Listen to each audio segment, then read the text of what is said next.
Oi, oi, oi, this Avalanche and Predators series feels pretty lopsided, doesn't it? I mean, if you're watching this from the outside as a Predators fan, Preds, Smashville, they got some of the best fans in the NHL.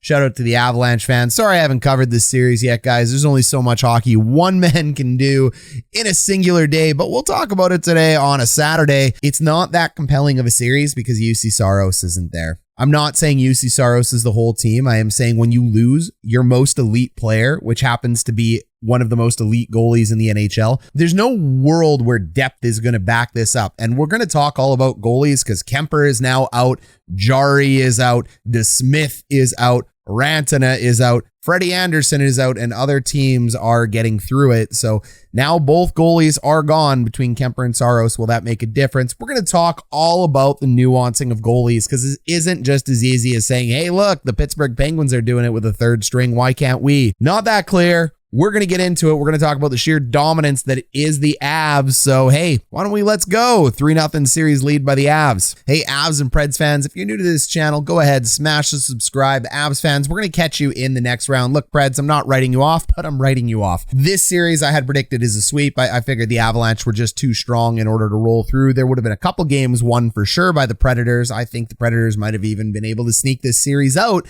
but we've already talked about Jussu Sarros. So a 7-3 victory for the Avs. People might be saying, look, it was 3-3 until that Gabriel Landeskog goalie interference. Was it or wasn't it? If you've been on this channel before, you hear me talk about this all the time. I don't get involved in these controversial calls because at the end of the day, all I can do is give an opinion like you can. If you think it was objectionably goalie interference and it was a missed call, then you do. If you don't, you think it was clear, then you don't. The end of the day, the rule book is so unclear. The game is inconsistent. The league has no idea what it's doing. The refs have no idea what it's doing. You go to video review, and if you're on one side of the fence, you're going to be like, yep, not goalie interference. He got pushed in. No big deal. That's a good goal. And if you're on the other side of the fence, you're going to say he clearly interfered with the goalie. That's goalie interference. That's no goal. The goal was a goal.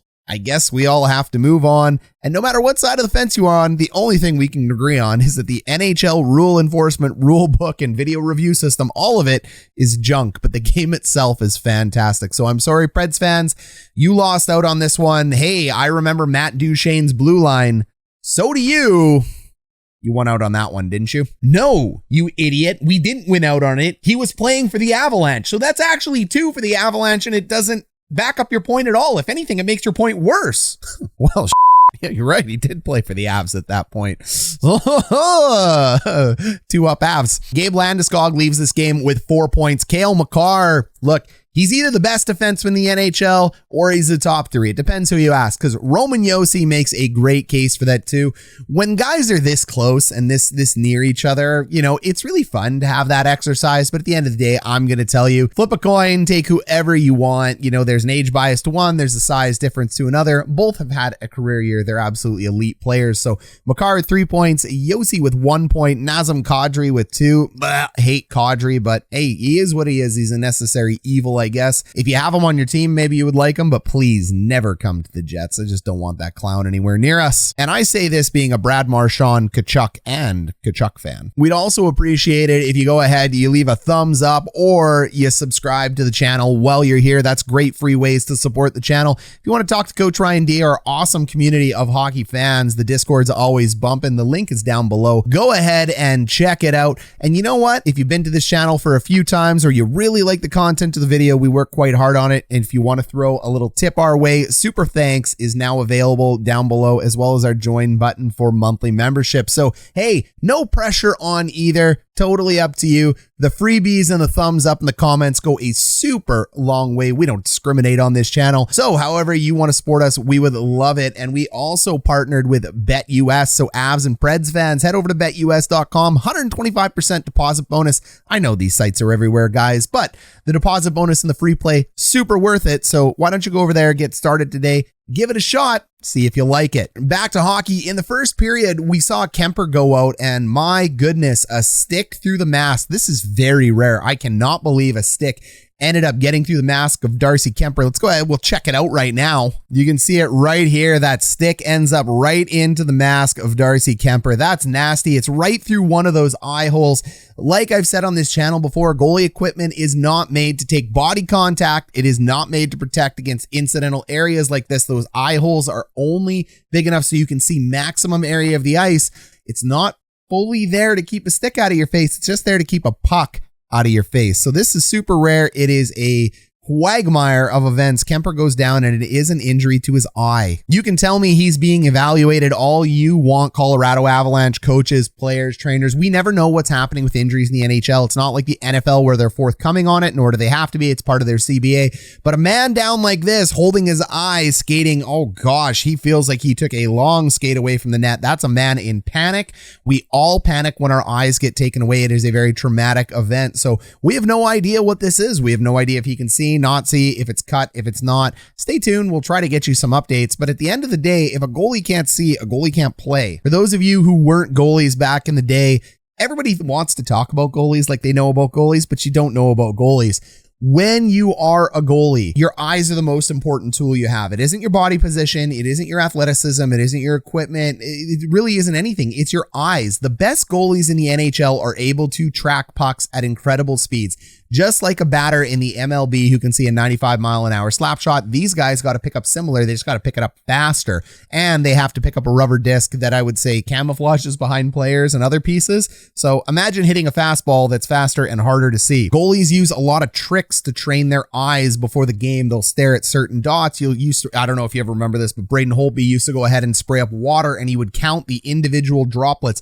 As they fall down, he would stare at them and make sure his eyes were able to track the tiniest of water droplets. That's how he ended up resetting his eyes. So these guys do a lot of eye exercises.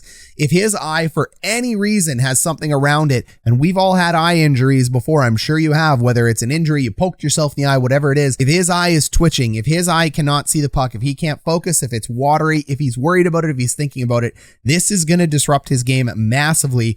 I don't know how long he'll be out. It could be a game. He could be done. We have no idea. So this is scary for the Avalanche. This is an all-star goalie. Sarros is also down.